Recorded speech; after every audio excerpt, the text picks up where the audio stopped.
This is Ramya from TEMLA Kolancheri. So today I'm going to give you 4 tips for Oet speaking.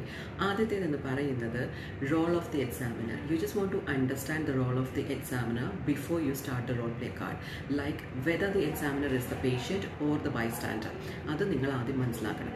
രണ്ടാമത്തെ കാര്യം എന്ന് പറയുന്നത് if you have some doubt, role play card വായിക്കുമ്പോൾ ചിലപ്പോൾ നിങ്ങൾക്ക് ചില വേർഡ്സോ ചില കാര്യങ്ങളോ മനസ്സിലാവത്തില്ല. അങ്ങനെയുള്ള സിനാരിയോയിൽ ആ 3 minutes പ്രിപ്പറേഷൻ ടൈമിൽ തന്നെ നിങ്ങളത് ക്ലാരിറ്റി വരുത്തുക. മൂന്നാമത്തെ കാര്യം എന്ന് പറഞ്ഞു കഴിഞ്ഞാൽ ഒരു മോണോട്ടോമസ് ടോൺ ഒരിക്കലും നിങ്ങൾ യൂസ് ചെയ്യരുത് OET സ്പീക്കിങ്ങിന്. കാരണം ഇതൊരു 2-way കമ്മ്യൂണിക്കേഷനാണ്. അതുകൊണ്ട് തന്നെ you should be a very good listener.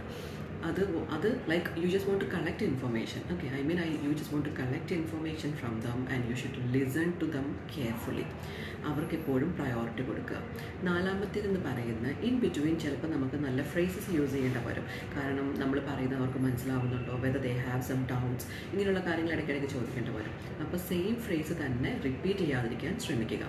Example പറഞ്ഞാൽ am I clear to you നമ്മൾ യൂസ് ചെയ്യുന്നതാണല്ലേ, പക്ഷേ അത് തന്നെ എപ്പോഴും പറയരുത്. You have to change it accordingly. Examples പറഞ്ഞു തരാം.